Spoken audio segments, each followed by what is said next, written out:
m'appelle Serge Laforge, je suis entraîneur de l'équipe de triathlon 3F Énergie à Varennes.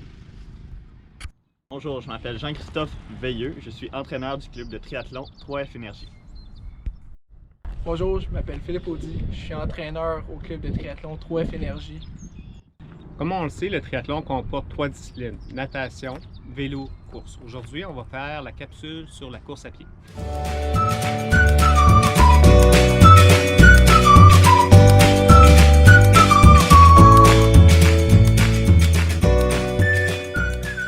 Quand on fait de la course, on a besoin d'une bonne paire de souliers. Il existe plusieurs modèles, donc c'est trouver chaussures à son pied. Aussi, qu'est-ce qui est important, c'est de trouver la bonne chaussure pour l'activité qu'on va vouloir faire. Par exemple, ici, j'ai une chaussure de course, c'est un 1500 de New Balance.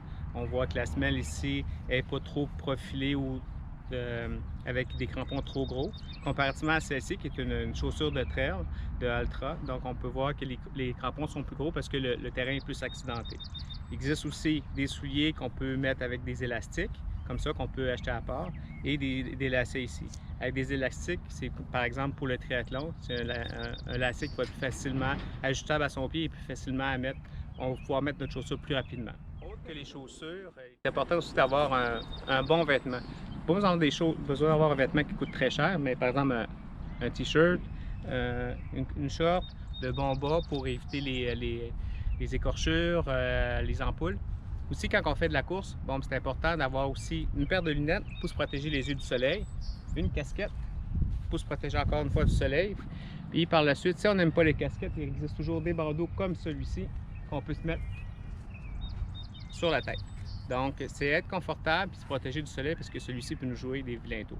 Donc, quand on fait nos sorties de course, on peut avoir une montre tout simplement régulière. Et avec le temps, on pourra se procurer une montre GPS, c'est-à-dire une montre qui va nous dire la vitesse à laquelle on court, la distance, le temps, et même on pourrait avoir aussi des informations sur le rythme cardiaque qui serait relié à une ceinture comme ici, qu'on pourrait mettre à la taille ou au poignet.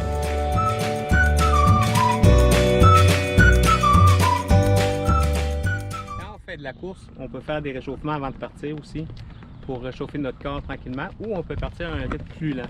Comme ici, on peut voir nos deux amis qui font le réchauffement avec les genoux hauts. Donc, ça sollicite différents muscles et comme ça, on peut être sûr d'éviter les blessures. Il existe une multitude de réchauffements qu'on peut faire. Par exemple, ici, on fait les talons aux fesses présentement. Donc, pour encore une fois réchauffer tous les muscles de notre corps.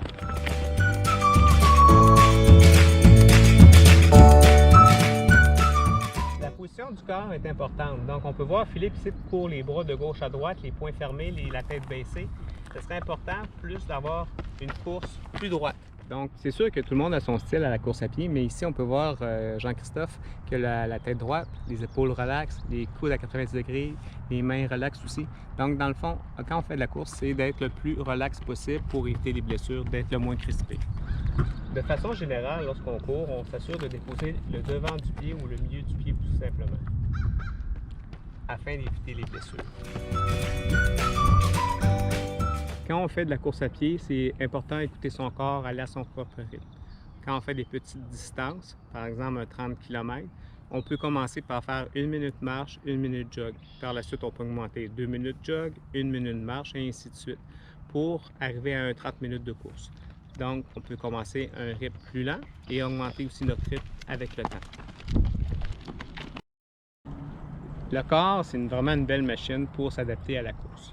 Donc, c'est lui laisser le temps, lui laisser la chance de récupération. Donc, au début, on peut dire qu'on court une journée sur 2. On peut se dire qu'on fait 3 courses dans la semaine. Puis, c'est de varier aussi nos intensités.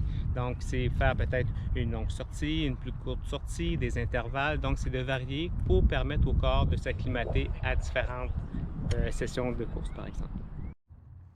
Pour rendre nos sorties de course agréables, c'est important de diversifier nos sorties, donc sur des parcours différents. On peut courir dans différents parcs, on peut courir au parc de la commune, on peut courir sur le bord de l'eau, on peut courir au parc Saint-Charles. J'espère que vous avez bien apprécié cette petite capsule vidéo et l'équipe de triathlon 3F Énergie vous souhaite un bel été et une belle saison de course. Au revoir!